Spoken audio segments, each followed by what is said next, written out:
അന്ന് എന്നോട് പറഞ്ഞത് രാമചന്ദ്രയിലെ തുവാല വെക്കുന്ന ആള്, വള വെക്കുന്ന ആള്, റോഡ് സൈഡിലെ ഫുട്പാത്ത് സെയിലർ, അമ്പലപ്പറമ്പിലെ കച്ചവടക്കാരൻ. ഞാൻ എൻ്റെ ഒരു വിളിയുടെ ചേഞ്ച് അങ്ങ് മാറ്റി.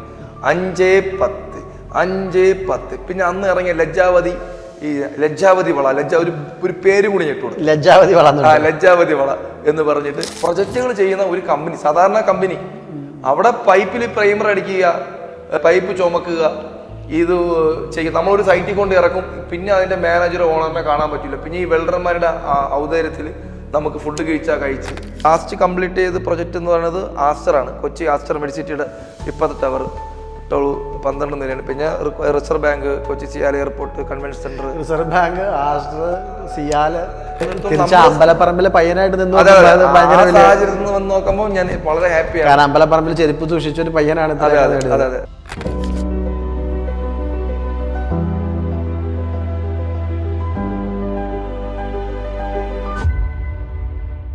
നമസ്കാരം, ഞാൻ രംഗു കെ ഹരിദാസ്. സ്പാർക്കിൻ്റെ സ്പാർക്കുള്ള മറ്റൊരു എപ്പിസോഡിലേക്ക് സ്വാഗതം. ഒരുപാട് സംരംഭകരെ പരിചയപ്പെടുത്തിയിട്ടുണ്ട് സ്പാർക്ക് ഇതുവരെ. അതിൽ നിന്നെല്ലാം വ്യത്യസ്തമായി ഒരുപിടി കഥകളും ഒരുപിടി വിജയങ്ങളുമുള്ള ഒരു വലിയ സംരംഭകനെ പരിചയപ്പെടുത്തുകയാണ് ഇത്തവണ. നമസ്കാരം അരുൺ, സ്പാർക്കിൻ്റെ വേദിയിലേക്ക് സ്വാഗതം. നമസ്കാരം. അരുണിൻ്റെ നാട്? ഞാൻ പ്രോപ്പർ ട്രിവാൻഡ്രം ചാക്ക എന്ന് പറഞ്ഞ സ്ഥലത്താണ് ജനിച്ചു വളർന്നത്. ചാക്കയിലാണ് ജനിച്ചതും വളർന്നത്. എവിടെയാണ് അപ്പോൾ പഠിച്ചതല്ല? പഠിച്ചത് അവിടെ ഒരു ചെറിയൊരു ഗവൺമെൻറ് ഹൈസ്കൂളിൽ, അവിടെ കരിക്കേ സ്കൂളിൽ 10th വരെ അവിടെയായിരുന്നു. അത് കഴിഞ്ഞ ശേഷം നെക്സ്റ്റ് 10th എൻ്റെ ഒരു എൻ്റെ ഒരു ഓണ്ടർപ്രണർഷിപ്പ് ജേണി സ്റ്റാർട്ട് ചെയ്യുന്നത്. 10th ക്ലാസ്സിൽ പഠിക്കുമ്പോൾ സംരംഭകനായ ഒരു കഥയാണ്. അതെ. ഞാൻ സ്പാർക്കിൽ ആദ്യമേ തന്നെ പറഞ്ഞിരുന്നു, വലിയൊരു കഥയുള്ള മനുഷ്യനാണ് വന്നിരിക്കുന്നത്. 10th ക്ലാസ്സിലെ സംരംഭകനായ ഒരു കഥയാണ്. സംരംഭക കുടുംബത്തിലാണോ ജനിച്ചതെല്ലാം? അല്ലല്ല, ഞാൻ ഒരു സംരംഭക കുടുംബം എന്നുള്ളതല്ല. ഞാൻ വളരെ ഒരു മിഡിൽ ക്ലാസ് ഫാമിലിയിൽ നിന്ന് വന്നതാണ്. സംരംഭകത്തിൻ്റെ ഏതൊരുവിധ സംവിധാനങ്ങളും ഏതൊരുവിധ ചട്ടക്കൂടുകളും എനിക്കറിയില്ല. എങ്ങനെയാണ് ഇപ്പോൾ 10th ക്ലാസ്സിൽ പഠിക്കുമ്പോൾ സംരംഭകനായത്? ഇല്ല, ഞാൻ 10th ക്ലാസ് പഠിക്കുമ്പോൾ ആക്ച്വലി നമുക്ക് എല്ലാവർക്കും അറിയിക്കൂടെ, ചാക്ക മുരുകൻകോവിൽ എന്നൊരു അമ്പലമുണ്ട്. ചാക്കല മുരുകൻകോവിൽ 1 സെന്റ് ഭൂമിയിലാണ് അവിടെ സ്വാമി ഒരു അമ്പലം തുടങ്ങണം. പിന്നെ സ്വാമി അത് അമ്പലത്തിൻ്റെ ഭാഗമായിട്ട് സ്വാമിയുടെ ഹാർഡ് വർക്കിലൂടെ സ്വാമി ആ ഒരു രൂപത്തിൽ കൊണ്ടുവന്നു. ആ ലീഡർഷിപ്പ് ക്വാളിറ്റിയാണ് എനിക്ക് ഉണ്ടായെന്ന് ഞാൻ വിശ്വസിക്കുന്നത്. അവിടെ നിന്നാണ് ഞാൻ ഫസ്റ്റ് സ്റ്റാർട്ട് ചെയ്യുന്നത്. കരിക്കകം ക്ഷേത്രത്തിൽ നിന്നാണ് സ്റ്റാർട്ട് ചെയ്യുന്നത്. അത് എന്ത് സംരംഭമായിട്ടാണ് തുടങ്ങുന്നത്? എങ്ങനെയാണ് ഒരു സംരംഭകനാവുന്നത് അവിടെ? ആക്ച്വലി കരിക്ക് ക്ഷേത്രത്തിൽ നിന്നല്ല, ഞാൻ ഈ ചാക്ക മുരുകൻകോവിൽ തന്നെയാണ്. അവിടെ ഒരു അമ്പലത്തിൽ എപ്പോഴും ഒരു ചെരുപ്പ് മോഷണം വന്നുകൊണ്ടിരിക്കും, ചെരുപ്പ് മോഷണം. അപ്പോൾ ഇങ്ങനെ എപ്പോഴും ഞാൻ ഇപ്പോൾ കാണുന്നതൊക്കെയാണ്. ഇപ്പോൾ എൻ്റെ ടീമായാലും പറയുന്ന കാര്യം, എന്തെങ്കിലും വിഷയം വന്നാൽ വിഷയത്തിനെ കുറിച്ച് പറഞ്ഞുകൊണ്ടിരിക്കും. അവിടെയും അപ്പോഴും അങ്ങനെയാണ് സംഭവിച്ചുകൊണ്ടിരിക്കുന്നത്. വിഷയത്തിനെ കുറിച്ച് പറഞ്ഞ സൊല്യൂഷൻ പറയുക. വിഷയം അത് മോഷണപ്പെട്ടു, ഇനി അത് ചെയ്യണം ഇത് ചെയ്യണം എന്ന് പറഞ്ഞുകൊണ്ടിരിക്കുന്നു. മോഷണം പോയിക്കണം. അപ്പോൾ അവിടെ തന്നെ ഞാൻ എന്ത് ചെയ്യുന്ന പറഞ്ഞാൽ 1 മണിക്കൂറിനുള്ളിൽ തന്നെ ഞാൻ പോയി സ്വാമി എടുത്ത് പറയുന്നു, സ്വാമി ഞാൻ ഒരു ചെരുപ്പ് സൂക്ഷിക്കണം, ഇത് ഇടാം, എനിക്ക് ചെറിയൊരു സ്ഥലം തന്നാൽ മതി, എനിക്കൊരു ഷെഡ് കെട്ടി തന്നാൽ എനിക്ക് ചെയ്യാം, നീ ഒരു കാര്യം ചെയ്യ്, അവിടെ കുറച്ച് കഴയും കുറച്ച് ഓലയൊക്കെ കിടപ്പുണ്ട്, നീ ചെയ്യുന്ന പറയും. പക്ഷേ ഈ ഓലയും കഴയൊക്കെ മേടിക്കണമെങ്കിൽ കയ്യിൽ കാശ് വേണം. പക്ഷെ അവിടെ ഞാൻ പേരെടുത്തിന് പറയുന്ന ഒരു മോഹൻ എന്ന് പറഞ്ഞിട്ട് ഒരു പുള്ളിയുണ്ട്. പുള്ളി അന്ന് ഗൾഫിൽ നിന്ന് വന്നിട്ട് നല്ലൊരു മനുഷ്യനാണ്. ആ പുള്ളിക്കാരൻ അവിടെ നിന്ന് എല്ലാ ദിവസവും അവിടെ ചായ കുടിക്കും. അപ്പോൾ എന്നെ മണികണ്ഠ എന്നാണ് വിളിക്കുന്നത്. മണികണ്ഠ എന്ത് പറ്റി വിഷമിച്ചിരിക്കും? ഞാൻ പറഞ്ഞു, എനിക്കിങ്ങനൊരു കാര്യമുണ്ട്, ഇന്നത് ചെയ്യണം, കുറച്ച് കയറ് മേടിക്കണം എന്ന് പറഞ്ഞു. അന്ന് 130 രൂപ മോനമ്മ അങ്കിൾ തന്നു. ഞാൻ അത് മേടിച്ചു. 1 മണിക്കൂറുള്ളിൽ ഞാൻ കയറ് മേടിച്ചു. ഞാനത് ഇംപ്ലിമെൻറ്റ് ചെയ്ത് പറയുമ്പോൾ ഞാൻ കഴയെടുത്ത് കുഴിക്കുന്നു. വീണ്ടും ഈ കട അറിയാം, നല്ല രീതിയിൽ കുഴിഞ്ഞാലേ കെട്ടാൻ പറ്റുള്ളൂ. വീണ്ടും വീഴുന്നു, വീണ്ടും ചെയ്യുന്നു. പക്ഷെ അവിടെ നിന്നുള്ള സ്വാമി, ഞാൻ നേരത്തെ പറഞ്ഞില്ലേ ലീഡർ എന്നൊരു ക്വാളിറ്റി എങ്ങനെ ഉണ്ടായത്. സ്വാമി എന്ന് പറഞ്ഞാൽ സ്വാമി ലീഡർഷിപ്പിൻ്റെ അങ്ങേയറ്റുള്ളൂ. എന്ന് പറഞ്ഞാൽ ഡെലിഗേഷൻ ഈസ് ആർട്ട്. എങ്ങനെ ഡെലിഗേറ്റ് ചെയ്യുക എന്നുള്ളത് പുള്ളിക്ക് കൃത്യമായിട്ട് അറിയാം. ആർക്ക് എങ്ങനെ കൊടുക്കണം, എങ്ങനെ ചെയ്യണം എന്നുള്ളത്. അത് കണ്ടുപഠിച്ചാണ് ഞാനും വന്നത്. പക്ഷെ ഞാൻ ചെയ്തുകൊണ്ടിരിക്കുന്ന സമയത്ത് തന്നെയാണ് കുറച്ച് നമ്മുടെ ആൾക്കാർ ഇങ്ങനെ നമ്മൾ ചെയ്തുകൊണ്ടിരിക്കുന്നു, വീണ്ടും ഫെയിൽ ആവുന്നു, വീണ്ടും ചെയ്യുന്നു. അവരെല്ലാവരും കൂടി എന്നെ ഹെൽപ്പ് ചെയ്ത് പിന്നെ 2 മണിക്കൂറിനിടയിൽ ഒരു ഷെഡായി. ഒരു ഷെഡ് സ്വന്തമായിട്ട് 2 മണിക്കൂർ കൊണ്ട് പണിതു. അന്ന് അതെന്ന് പറഞ്ഞാൽ ഒരു കാര്യം ഇപ്പോഴും ആ ഒരു തുര ഏകദേശം ഉണ്ടെന്ന് ഞാൻ വിശ്വസിക്കുന്ന ആളാണ്. എന്ന് പറഞ്ഞാൽ ഒരു കാര്യം തീരുമാനിച്ചാൽ അത് ചെയ്തില്ലെങ്കിൽ പിന്നെ കിടന്ന് ഉറങ്ങാൻ പറ്റില്ല. അത് ചെറിയ കാര്യമാണെങ്കിൽ വലിയ കാര്യമാണെങ്കിൽ അത് അപ്പം തന്നെ ചെയ്യണം എന്നുള്ളൊരു തുര ഇപ്പോഴും ഉണ്ട്, അപ്പോഴും ഉണ്ട്. അപ്പോൾ ആ 2 മണിക്കൂർ കൊണ്ട് ഒരു ഷെഡ് കെട്ടി. എന്നിട്ട് എന്ത് ചെയ്തു അവിടെ? ഷെഡ് കെട്ടി പേപ്പറിൽ എഴുതി ചെരുപ്പ് സൂക്ഷിക്കണ ഇത് 50 പൈസ എന്ന് പറഞ്ഞ് ചെയ്തു. അങ്ങനെ ഞാൻ അന്ന് ഷഷ്ടിയായിരുന്നു. ആക്ച്വലി ഭയങ്കര തിരക്കാണ്. അതൊന്ന് ഞായറാഴ്ചയായിരുന്നു, ഷഷ്ടിയായിരുന്നു. പക്ഷേ ഒരു 8 മണി വരെ ഷോപ്പിൽ ഞാൻ ഇങ്ങനെ ശാമ്പ്രാണി തിരിയൊക്കെ കത്തിച്ച് നമ്മൾ തൂത്തുവാരി വെള്ളമൊക്കെ കുടഞ്ഞ്, കാരണം അത് എൻ്റെ ഒരു ഷോറൂമായിരുന്നു. കാരണം ഭയങ്കര ഫീലിംഗ് ആയിരുന്നു. കാരണം ഇത് ഒരു കട തുടങ്ങി, കട എന്നൊരു ഫീലിംഗ് ഉണ്ടല്ലോ. അപ്പോൾ നമ്മൾ തൂക്കുന്നു, വെള്ളം തളിക്കുന്നു, തൂക്കുന്നു, വെള്ളം തളിക്കുന്നു, പിന്നെ ശാമ്പ്രാണി തിരി കത്തിക്കുന്നു. അതൊരു 50 പൈസക്ക് ചെരുപ്പ് വാങ്ങുന്ന ഒരു കടയൊക്കെ 130 രൂപ കടം വാങ്ങി 50 പൈസക്ക് ചെരുപ്പ് വാങ്ങുന്ന ഒരു ഷോപ്പ്, സൂക്ഷിച്ചു വെക്കുന്ന ഒരു ഷോപ്പ് തുടങ്ങി. കച്ചവടം ഉണ്ടായോ? അല്ല, കച്ചവടമൊന്നുമല്ല. അവിടെ പോകുന്നു, രാവിലെ 9 മണി ആവുന്നു, ആരും കാറിൽ വരുന്നു, ആൾക്കാർ നടന്നു വരുന്നു, ആർക്കും അറിഞ്ഞൂടല്ലോ ഇവിടെ കൗണ്ടർ ഉണ്ടെന്ന്. ഞാൻ കടയ്ക്കകത്തിരുന്ന ഞാനായിരുന്നു. ഞാൻ എന്ത് ചെയ്തു, 9 മണിയായപ്പോൾ ഞാൻ എന്ത് ചെയ്തു, ഞാൻ പുറത്തിറങ്ങിയിട്ട് ചെരുപ്പേ എന്ന് വിളിച്ചു. ചെരുപ്പേ എന്ന് വിളിക്കുമ്പോൾ ആൾക്കാർ എന്താണ് ഒരു ചെരുപ്പേ എന്ന് വിളിക്കുന്നത്. അപ്പോൾ ചെരുപ്പ് ഞാൻ ചെരുപ്പ് സൂക്ഷിക്കും എന്നാണ് ഞാൻ പറഞ്ഞത്. പക്ഷേ എന്നിരുന്നാൽ പോലും എന്ത് ചെയ്തു എന്ന് വെച്ചാൽ എനിക്ക് വളരെ കുറച്ച് ചെരുപ്പുകളെ വന്നോളൂ. പക്ഷെ 10 മണിയായപ്പോൾ സ്വാമിയുടെ ഒരു ഇതുണ്ട്, സ്വാമിയുടെ ഒരു നടത്തവും സ്വാമിയുടെ ഒരു ഇതും വന്നിട്ട് പറഞ്ഞു, എന്ത് മണിയണ്ട ഇത്? ഞാൻ പറഞ്ഞു, ഇല്ല സ്വാമി, എനിക്ക് ചെരുപ്പ് കുറവാണ് എന്ന് പറഞ്ഞു. ഒരു കാര്യം ചെയ്യൂ, ഫ്രണ്ടിൽ കിടക്കുന്ന ചെരുപ്പൊക്കെ എടുത്ത് നീ അവിടെ കൊണ്ടുവയ്ക്കൂ, ഞാനവിടെ അവരെ കൊണ്ട് അനൗൺസ്മെൻറ്റ് ചെയ്യാം, ചെരുപ്പെല്ലാം ഇവിടെ ഒരു കടയുണ്ട്, ഷോപ്പുണ്ട്, അവിടെ എല്ലാം നിങ്ങളുടെ ചെരുപ്പൊക്കെ സേഫായിട്ട് ഇരിപ്പുണ്ട് എന്ന് പറഞ്ഞു. അങ്ങനെ ഞാൻ മറ്റേ അമ്പലത്തിൻ്റെ നടയിൽ കിടന്ന ഫുൾ ചെരുപ്പുകളും ഞാൻ കൈ കൊണ്ട് തൂക്കി അവിടെ കൊണ്ട് വെച്ചു. സ്വാമി അവിടെ സെക്രട്ടറി കൊണ്ട് അനൗൺസ്മെൻറ്റ് ചെയ്തു. ആൾക്കാർ അല്ലെങ്കിൽ ഇത് മോഷണം പോകുമെന്ന് വിചാരിക്കുമല്ലോ. പക്ഷെ ഫുൾ ചെരുപ്പുകളും എൻ്റെ ഷോപ്പിലുണ്ടായിരുന്നു. പക്ഷേ സംഭവം പറ്റിപ്പോയെന്ന് വെച്ചാൽ ഈ ചെരുപ്പ് തമ്മിൽ എനിക്കൊക്കെ തിരിഞ്ഞു പോകും, അവസാനം ചെരുപ്പെന്ന് അറിഞ്ഞുകൂടാ. അപ്പം അങ്ങനത്തെ കുറേ ഇഷ്യൂസൊക്കെ ഉണ്ടായിരുന്നു. പക്ഷെ പിന്നെ നടന്നത് ചരിത്രമാണ്. കാറിൽ വരുന്ന ആൾക്കാർ പോലും, കാരണം ഇപ്പോഴും മനസ്സിലായി മനുഷ്യൻ്റെ ഒരു ഹ്യൂമനിറ്റി ഉണ്ടല്ലോ, ആ ഒരു സാധനം അത് ഇപ്പോഴും ഇവിടെ ഉണ്ടെന്ന് എനിക്ക് ഞാൻ വിശ്വസിക്കുന്ന ഒരാളാണ്. കാരണം ആ സമയത്ത് കാറിൽ വരുന്ന ആൾക്ക് ചെരുപ്പ് പുറത്തിടണല്ലോ, ഇടണോ? വേണ്ട, അത് കാറിനകത്താണ് ഇടുന്നത്. അവർ പോലും നമുക്ക് ചെരുപ്പ് ആ കാറിനകത്ത് ഇരുന്ന ചെരുപ്പിനെ അവരെൻ്റെ സ്ഥാപനത്തിൽ കൊണ്ട് വെച്ചിട്ട് അവരെനിക്ക് മന്ത്ലി പേയ്മെൻറ്റ് എന്ന് പറഞ്ഞാൽ ഇപ്പോൾ നമ്മൾ സബ്സ്ക്രിപ്ഷൻ നടക്കുന്നൊക്കെ പറയുമല്ലോ, ആ തോട്ടൊന്നും എനിക്ക് നമുക്ക് ആ ചിന്തയിൽ പോലും വരില്ലല്ലോ. അവരെന്നെ ആ തോട്ടം ഉണ്ടാക്കിപ്പിച്ചു. എനിക്ക് മന്ത്ലി ഇത് അവർ വെള്ളിയാഴ്ച അവിടെ അഭിഷേകമുണ്ട്, അപ്പോൾ എല്ലാ വെള്ളിയും ചൊവ്വാഴ്ച വരും. അങ്ങനെയൊക്കെ വരുന്നവർ പോലും എനിക്ക് ഡെയിലി വരുന്ന പോലും ഇല്ല, എന്നാൽ പോലും 150 രൂപ 150 റുപ്പീസ് വെച്ചു. അപ്പോൾ ആ ഒരു ആശയം ഞാൻ മനസ്സിലാക്കിക്കൊണ്ട് പിന്നെ ഞാൻ എന്ത് ചെയ്തു, അന്ന് സബ്സ്ക്രിപ്ഷൻ, ചെരുപ്പിൽ ആദ്യമായിട്ടൊരു സബ്സ്ക്രിപ്ഷൻ മോഡൽ ഡെവലപ്പ് ചെയ്തൊരു മനുഷ്യൻ ഞാനായിരിക്കും എന്ന് വിശ്വസിക്കുകയാണ് ഞാൻ. എത്ര വയസ്സുണ്ടെന്ന്? അന്ന് 15 വയസ്സ്. 15 വയസ്സിൽ സബ്സ്ക്രിപ്ഷൻ മോഡലിൽ ചെരുപ്പ് സൂക്ഷിക്കാൻ തുടങ്ങി. അതെ, അമ്പലത്തിൽ ചെരുപ്പ് സൂക്ഷിച്ചു. അത് എൻ്റെ നാട്ടിൽ ഇപ്പം ഞാൻ ഈ വീഡിയോ ചെയ്യുമ്പോൾ എല്ലാവർക്കും അത് അറിയാം. കാരണം അന്ന് ഇത് എന്നെക്കുറിച്ച് കമ്മിറ്റിയിൽ വരെ പറഞ്ഞ ഒരു കാര്യമാണ്. കാരണം ഞാൻ അത്, പക്ഷേ എന്നെ സംബന്ധിച്ചിടത്തോളം എൻ്റെ കൂടെ പഠിക്കുന്നവരാവട്ടെ ഇവരാവട്ടെ വരുമ്പോഴൊക്കെ എപ്പോഴും ആ ചെരുപ്പ് സൂക്ഷിക്കുമ്പം ഉള്ള ഒരു വിഷയം നിങ്ങൾക്ക് അറിയാമല്ലോ. അപ്പം ചെരുപ്പ്, ആൾക്കാരുടെ ചെരുപ്പ് അന്ന് ഗ്ലൗ ഇടണം. അപ്പം അന്ന് അങ്ങനെയൊന്നുമില്ല. എന്നെ സംബന്ധിച്ചിടത്തോളം എനിക്ക് ഒരേ ഒരു ലക്ഷ്യമേ ഉണ്ടായിരുന്നു. എന്നെ സംബന്ധിച്ചിടത്തോളം എനിക്ക് എപ്പം പൈസ ഉണ്ടാക്കണം അങ്ങനെ ചിന്തയൊന്നും ഇല്ല, അങ്ങനെ അറിഞ്ഞൂടാ എങ്ങനെയാണെന്ന് അറിഞ്ഞൂടാ. പക്ഷെ നമുക്കിപ്പം ഒരാൾ നല്ല ഷർട്ട് ഇട്ടാൽ നല്ല ഷർട്ട് മേടിക്കണം, ഒരാൾ നല്ല വാച്ച് ഇട്ടാൽ നല്ല, ഒരാൾ ഭക്ഷണം കഴിച്ചാൽ നല്ല ഭയങ്കര കൊതി എന്ന് പറഞ്ഞ് വീട്ടിൽ അങ്ങനത്തെ വിഷയമൊന്നുമില്ല. വീട്ടിൽ മിഡിൽ ക്ലാസ് ഫാമിലിയാണ്. പക്ഷേ അപ്പോൾ ഇതുകൊണ്ട് എല്ലാ കാര്യങ്ങളും നടന്നു, എല്ലാ കാര്യങ്ങളും ചെയ്യാൻ പറ്റി. ഇപ്പം എന്തായാലും 100% അങ്ങനത്തെ കാര്യങ്ങൾ എന്തോ ഇപ്പം എൻ്റെ ആഗ്രഹം ഇപ്പം ഷാറുഖ് ഖാൻ പറഞ്ഞ MRP നോക്കാതെ പർച്ചേസ് ചെയ്യുക എന്നുള്ളതാണല്ലോ. ഇപ്പം എനിക്ക് MRP നോക്കാതെ പർച്ചേസ് ചെയ്യുക എന്നുള്ളതാണ്.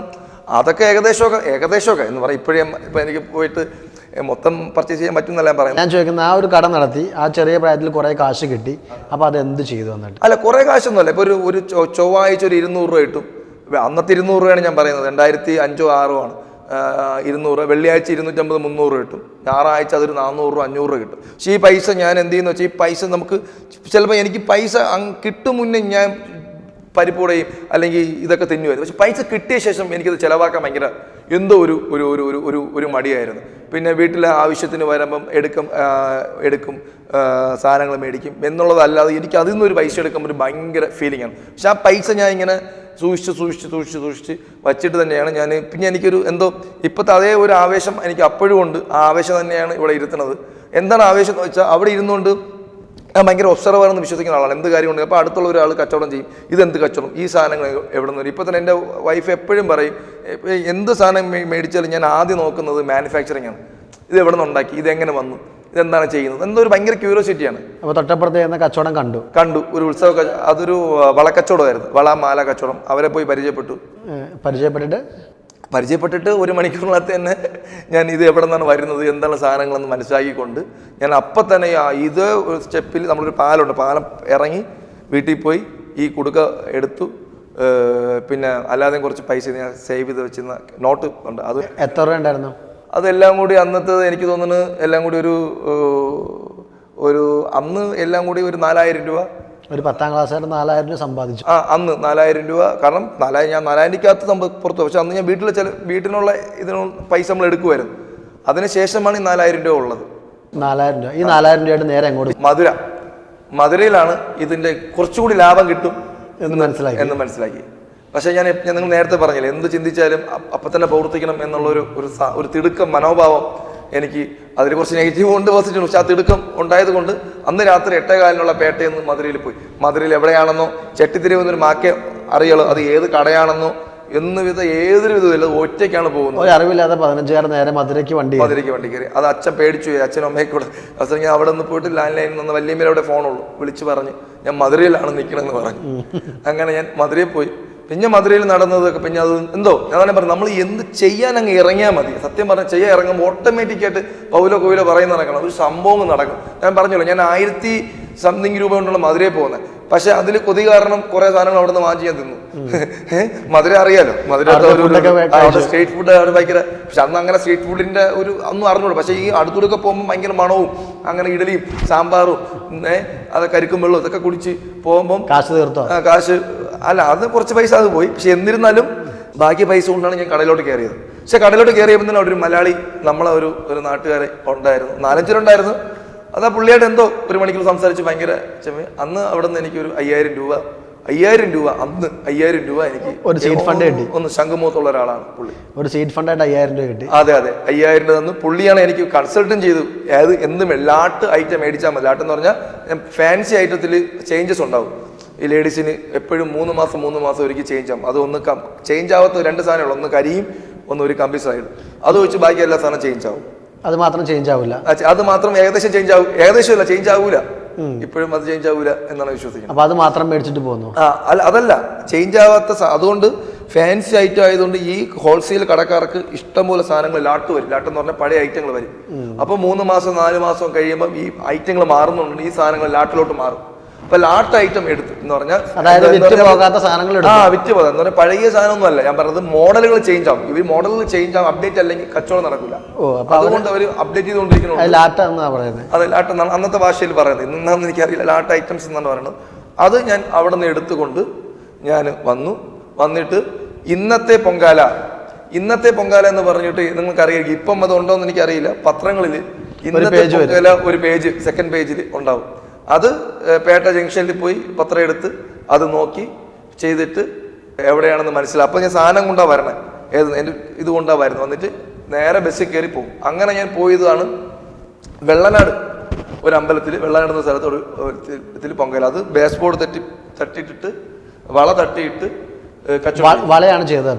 വളയാണ് ഫസ്റ്റ് ചെയ്തത്. അത് നമ്മളൊരു വിളിക്കുന്ന, ഞാൻ എന്ത് ചെയ്താലും എനിക്ക് അത്യാവശ്യം ഭയങ്കര ആവേശം കിടക്കണമുണ്ട്. അതങ്ങനെ ചെയ്യണം എന്നുള്ളൊരു തുറ കിടക്കണുണ്ട്. ഞാൻ എൻ്റെ ഒരു വിളി രീതിയൊക്കെ ആകുമ്പം ഇപ്പം ഇന്ന് നമ്മൾ കാണുന്ന റോഡിലൊക്കെ കാണുന്ന ചേട്ടന്മാർ വിളിക്കുന്ന കണക്ക് തന്നെയാണ് ഞാനും കുറച്ചും കൂടി നല്ല ഭംഗിക്ക് വിളിക്കുക. എന്ന് പറഞ്ഞാൽ 5-10 എന്നൊക്കെ പറഞ്ഞ ഒരു സാധനമുണ്ട്. അത് നമ്മളിപ്പം ഞാൻ എപ്പോഴും എന്റെ 5-10 വിളിച്ചു പറയും. റോഡ് അത് 5-10 എന്ന് പറഞ്ഞാൽ ഇപ്പം എന്ന് പറഞ്ഞാൽ ചിലർ ഒരു അരമണിക്കൂർക്ക് ഒരു കാര്യം ചെയ്തു കഴിഞ്ഞാൽ, അല്ലെങ്കിൽ അല്ലെങ്കിൽ ഒരു 6 മാസം 1 വർഷത്തിന് ആൾക്കാർ കിറ്റ് ചെയ്ത് പോകണതാണല്ലോ ഇപ്പോഴത്തെ ഒരു കാണുന്നത്. പക്ഷേ ഞാൻ അന്ന് ആ വിളി ആക്ച്വലി രാവിലെ ഇപ്പം പൊങ്കാലയ്ക്ക് തുടങ്ങിയ വിളി, ഞാൻ ഈ പൊങ്കാല കഴിയുമ്പോഴാണ് തിരക്ക് കൂടുന്നത്. അത് കഴിഞ്ഞിട്ട് പൊങ്കാല കഴിയുമ്പോൾ കുറേ തിരക്ക് മാറും. പിന്നെ ഈവനിങ് കുറേ പരിപാടികളും ആന എഴുന്നള്ളത്ത് അങ്ങനെയൊക്കെ വരും. പക്ഷെ ഞാൻ വിളിയെന്ന് പറഞ്ഞാൽ ഞാൻ ഈ റോഡിനകത്ത് അല്ലാതെ വാക്കിംഗ് ആൾക്കാർ പോകുന്നുണ്ട്. ഈ ഉത്സവം ബന്ധപ്പെട്ടല്ലാതെ തന്നെ കുറേ ആൾക്കാർ പോകുന്നുണ്ടെന്ന് മനസ്സിലാക്കിക്കൊണ്ട് ഞാൻ ഈ സത്യസന്ധമായിട്ട് പറഞ്ഞ് ഈ വിളി ഞാൻ നിർത്തിയില്ല. കണ്ടിന്യൂസ്ലി ഞാൻ വിളിച്ചുകൊണ്ടിരുന്നു. എനിക്കത് വാക്കിംഗ് കസ്റ്റമർ കയറിക്കൊണ്ടിരുന്നു. അന്ന് രാത്രി തന്നെ ഈ വളം മൊത്തം എനിക്ക് തീർന്നു. 5000 രൂപയുടെ മുഴുവൻ മുതലും ഒറ്റ രാത്രി മുഴുവൻ മുതലും തീർന്നു. എത്ര ലാഭം കിട്ടി? അത് സത്യം പറഞ്ഞ വളക്കച്ചവടമൊക്കെ നല്ല ഇപ്പൊക്കെ ആലോചിക്കുമ്പോൾ അത് ഒരു ഇതാണ്. ഇപ്പൊക്കെ ചില കച്ചവടങ്ങൾ ചെയ്ത് അതൊന്നും കിട്ടുന്നില്ല. നല്ല പ്രോഫിറ്റ് കിട്ടി. അന്ന് എനിക്ക് തോന്നുന്നു അതിന്റെ ഡബിളാണ് കിട്ടിയത്. ഡബിൾ കിട്ടി. എന്ത് ചെയ്തു ഈ കാശ്? അന്ന് തന്നെ രാത്രി തന്നെ എനിക്ക് ചില സാധനങ്ങൾ നമുക്ക് ഉറക്കം വരില്ല. എന്നാൽ പോലും കിടന്ന് ഉറങ്ങിയിട്ട് പിറ്റേ ദിവസം വീണ്ടും ഞാൻ മധുരയിൽ പോയി വീണ്ടും അടുത്ത സാധനം എടുത്തു തിരിച്ചു വന്നു. അപ്പോൾ ലാട്ട് തന്നെ എടുത്തു. ലാട്ട് എടുത്തു. പിന്നെ ഞാൻ ചാലക്കകത്ത് ഒരു രാമേന്ദ്രൻ ടെക്സ്റ്റൈൽസിന്റെ അവിടെ ഒരു സ്പേസിൽ കടമുറി എടുത്തോ?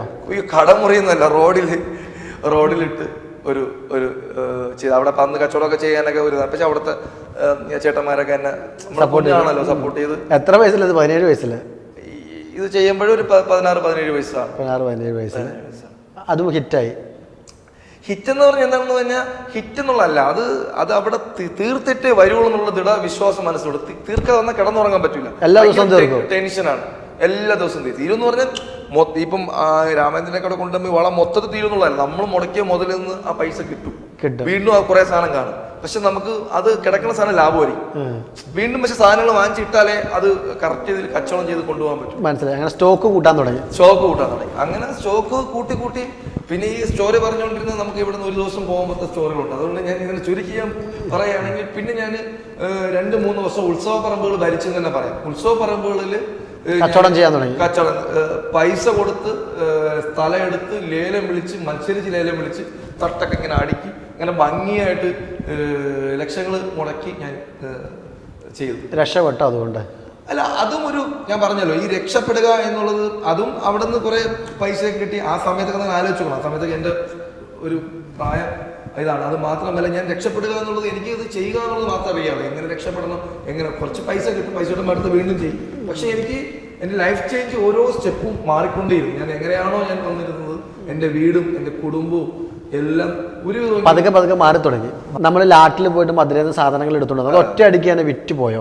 കടയിൽ കൊണ്ടുപോയി വെച്ചു ആൾക്കാരൊന്നും വിറ്റ് പോകാത്ത സാധനമാണല്ലോ. ഇല്ല, ആക്ച്വലി അത് തന്നെ ഞാൻ അവിടെ ഒരു നമ്മളെ വെള്ളനാട് അവിടെ ഒരു 4 അമ്പലം കൂടി ചേരുന്നൊരു അമ്പലമുണ്ട്. അപ്പൊ അതിന്റെ അവിടെ ഒരു എഴുന്നൂറ് വരുന്ന സമയത്താണ് ഇത് ചെയ്തത്. പക്ഷെ ആ സമയത്ത് ഒരുപാട് ലേഡീസും ഒരുപാട് ആൾക്കാർ ഇങ്ങനെ പൊക്കിക്കൊണ്ടിരിക്കുന്ന സാധനങ്ങൾ എല്ലാ കൗണ്ടറുകളിലും കച്ചവടമുണ്ട്. പക്ഷെ എനിക്ക് കാരണം എൻ്റെ ലാട്ടായതുകൊണ്ടും ആൾക്കാർ ആരും വരുന്നില്ല. അപ്പൊ ഞാൻ മേടിക്കാൻ തോന്നുന്നില്ല അവർക്ക്. തരുന്നില്ല. അപ്പൊ ഞാൻ എൻ്റെ ഒരു വിളിയുടെ ചേഞ്ച് അങ്ങ് മാറ്റി. 5-10 പിന്നെ അന്ന് ഇറങ്ങിയ ലജ്ജാവതി വള ഒരു പേരും കൂടി ഞെട്ടു കൊടുത്തു. ലജ്ജാവതി വള എന്ന് പറഞ്ഞിട്ട് അന്നത്തെ പാട്ടില്ല ഒരു ലജ്ജാവതി ശരി നമുക്ക് എല്ലാവർക്കും അറിയാവുന്ന ഒരു പാട്ടുണ്ട്. ആ പാട്ട് ഇറങ്ങിയ സമയം കൂടിയൊക്കെയാണ്. അപ്പൊ അതുകൊണ്ട് ഞാൻ ആ പാട്ടും കൂടി വെച്ചിട്ട് അങ്ങനെ 2-3 പാട്ടുകൾ വെച്ചിട്ട് ഞാൻ ഒരു ചെറിയ ഒരു വിളിയും ചെറിയൊരു എൻ്റെ ഒരു പ്രത്യേക രീതിക്ക് ഞാൻ അതിനെ കൈകാര്യം ചെയ്യും. ഇതിപ്പോ ശരണം വിളിക്കുന്ന പോലെയാണ്. അതെ. അല്ല, ഞാൻ ഇപ്പോഴും എനിക്ക് ഇടയ്ക്ക് ആ സാധനം വരുന്നുണ്ട്. 5-10 അതിന്റെ ഒരു ത്വരയാണ്. എന്ത് സാധനം വന്നാലും ആ സാധനം എനിക്ക് ഇപ്പോഴും വരുന്നുണ്ട്. കച്ചവടം കിട്ടിയോ? അതില് ഫുള്ള് തീർന്നു. ഞാൻ പറഞ്ഞല്ലോ അത് ആ വിളി എനിക്ക് എനിക്ക് കംപ്ലീറ്റ് സാധനങ്ങളും എനിക്ക് തീർന്നു. പിന്നീട് പതുക്കെ കച്ചവടം ഡെവലപ്പ് ചെയ്തു. വീണ്ടും സാധനം കൊടുത്തു. വീണ്ടും പിന്നെ തിരുവനന്തപുരത്ത് അറിയപ്പെടുന്ന എല്ലാ ഉത്സവ പറമ്പുകളിലും ഞാൻ നന്നായിട്ട് ലീഡ് ചെയ്തു. ഇത് മാത്രമേ ഈ വളക്കച്ചവടം മാത്രമാണ് അപ്പൊ ചെയ്തിട്ടുള്ളൂ? ഇല്ല, പിന്നെ ഞാൻ ഫുള്ളായി. അങ്ങനെ ആവുമല്ലോ ഓട്ടോമാറ്റിക്കായിട്ട്. മാലയായി, ഒരു ഫുൾ കൗണ്ടറായി, ഒരു ഫാൻസി ഐറ്റംസ്, ടോയ്സ് ആയി. ഫാൻസി ടോയ്സ് കൂടി മിക്സിംഗ് കോമ്പിനേഷൻ. ഭീമാപള്ളി വലിയ കടയായി. നമ്മുടെ ഉത്സവ പറമ്പിൽ കാണുന്ന 10 അടി തട്ട്, 20 അടി തട്ട്. തട്ടിലൊക്കെ വരുമ്പോൾ നമ്മൾ തട്ട് ലേലം വിളിക്കുക. അങ്ങനെ 2 വർഷം ഞാൻ നന്നായിട്ട് തിരുവനന്തപുരത്ത് ഉത്സവ പറമ്പുകൾ ലീഡ് ചെയ്തു തന്നെ പറയാം. എല്ലാ കച്ചവടം ചെയ്തു. എല്ലാ കച്ചവടം ഉത്സവ പറമ്പ് ഫുള്ളായിട്ട് കൈയടക്കി വെച്ചു. കൈയടക്കി വെച്ചു എന്നുള്ളതല്ല, ഞാൻ കംപ്ലീറ്റ് ചെയ്തു. ഇതൊക്കെ ഫുട്പാത്ത് ബിസിനസ് ആണ് പറയുന്നത്. ഒറ്റ കച്ചവടത്തിൽ മാത്രം അപ്പൊ ഫോക്കസ് ചെയ്തു? അല്ല, അപ്പൊ ഞാൻ ആക്ച്വലി ആ സമയത്ത് ഫാൻസി മാത്രമായിരുന്നു. പക്ഷെ ആറ്റുകാല് പൊങ്കാലയ്ക്ക് വരുമ്പോൾ ഞാൻ അവിടെ എല്ലാവരും ചെയ്യുന്ന മാതിരി തന്നെ അത് വലിയ വ്യത്യസ്തമൊന്നും അല്ല. എന്നാൽ അന്നത്തെ സമയത്ത് ഞാൻ അതിങ്ങനെ ചെയ്തുകൊണ്ടിരിക്കും. അതിന് ഒരു ശർക്കര, പിന്നെ നമ്മുടെ ഒരു സൈഡ് ചുടുകല്ല്, 4 സൈഡ് ചുടുകല്ല് പല ഏരിയ കൊണ്ട് ഇറക്കും. അവിടെ ആൾക്കാരെ നിർത്തും. പിന്നെ ഒരു മടി തോർത്തെന്ന് പറഞ്ഞാൽ 4 തോർത്തുകൾ എടുത്ത് വെച്ചിട്ട് പല പയ്യന്മാരെ ഇറക്കി പല ഏരിയയിൽ അങ്ങ് വിടും. അങ്ങനെയൊക്കെ ചെയ്തുകൊണ്ടിരുന്നപ്പോൾ തന്നെ ഒരു സമയത്ത് എനിക്ക് കുറച്ച് ഞാൻ പറഞ്ഞല്ലോ, നേരത്തെ പറഞ്ഞല്ലോ എൻ്റെ ഒരു ക്യാരക്ടറിൽ ആവേശം കൂടുതലാണെന്ന് പറയുമ്പോൾ ഞാൻ ഒരു 20 ചാക്ക് ശർക്കര, കാരണം അതിന് മുന്നേ ഒരു വർഷം ഞാൻ 1 ചാക്ക് ശർക്കര എടുത്തപ്പം എനിക്ക് അത് പെട്ടെന്ന് 1 മണിക്കൂർ തീർന്നു. അതുകൊണ്ട് എനിക്ക് കയറിയപ്പം എനിക്ക് പോയപ്പം നിങ്ങൾക്ക് അറിയാമായിരിക്കും അവിടെ പിന്നെ പോകാൻ വണ്ടിയൊന്നും കയറ്റൂല. നടന്ന് ഞാൻ ചാലക്കകത്ത് പോയി. പക്ഷെ ചാലക്കകത്ത് കട തുറന്നിരിപ്പുണ്ട്. കാരണം അവർ തുറന്നിരിക്കുന്ന കച്ചവടത്തിന് വേണ്ടിയൊന്നും അല്ല അവിടെ. ആക്ച്വലി ആ സമയത്ത് അവരെ മറ്റേ ആൾക്കാർക്ക് പൊങ്കാല ചെയ്യിപ്പിക്കാനുള്ള ഉപകാരത്തിന് വേണ്ടിയാണ്. പക്ഷെ ആ സമയത്ത് ഞാൻ പോയി ചോദിച്ചു, സംസാരിച്ചപ്പോൾ എനിക്ക് തന്നപ്പോൾ ഇത് എടുത്ത് തലയെ വെച്ച് കഴിഞ്ഞ് ഇത്രയും ദൂരം 50 കിലോ ചാക്ക് ചാലക്കകത്തുനിന്ന് ഏകദേശം മണക്കാട് വരെ വരണം. തലയെടുത്ത് വെച്ചാൽ പിന്നെ നമ്മളെല്ലാം ചേച്ചിമാരും അമ്മമാരൊക്കെയാണ്. ഇവരെടുത്ത് എങ്ങനെ എനിക്ക് തലയെടുത്ത് വയ്ക്കും?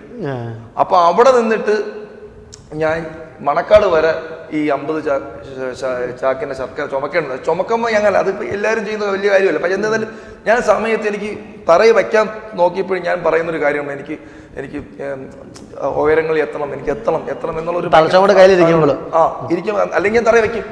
ഈ പവർ ആ എനർജി കിട്ടിയില്ലെങ്കിൽ നമ്മൾ നട്ടൽ വേദന വരും, ഇതെല്ലാം വരും. അപ്പം അത് ഞാൻ ഇപ്പോഴും എന്തെങ്കിലും ഒരു പ്രതിസന്ധി എന്തെങ്കിലും കാര്യങ്ങൾ വരുമ്പം ആ ചെറിയ കാര്യങ്ങൾ ചെയ്യണമെങ്കിൽ പോലും ആ ഒരു സാധനം മോട്ടിവേഷൻ ഉണ്ടെങ്കിൽ നമുക്ക് വീണ്ടും വീണ്ടും അത് ചെയ്യാനുള്ള കൊണ്ടുപോയി ചെയ്തു. അതിന്റെ ഒരു മിസ്റ്റേക്ക് അവിടെ ചെയ്തു, ആ ശർക്കരയും കച്ചവടം ചെയ്തു. അതിന്റെ മിസ്റ്റേക്ക് വരാതിരിക്കാൻ വേണ്ടിയാണ് ഞാൻ അടുത്ത വർഷം 20 ചാക്ക് ശർക്കര എടുത്ത് സ്റ്റോക്ക് ചെയ്തു, 20 ചാക്ക്. പക്ഷെ എനിക്ക് എന്ത് ചെയ്യാൻ പറ്റുമെന്ന് പറഞ്ഞാൽ ഒരു ഏരിയ അവർ കവർ ചെയ്ത് കളഞ്ഞു. അതുകൊണ്ട് ആ ഏരിയയിൽ ആൾക്കാരെ വിട്ടില്ല. അപ്പൊ എനിക്ക് ഭയങ്കരമായിട്ട് ഇതായി.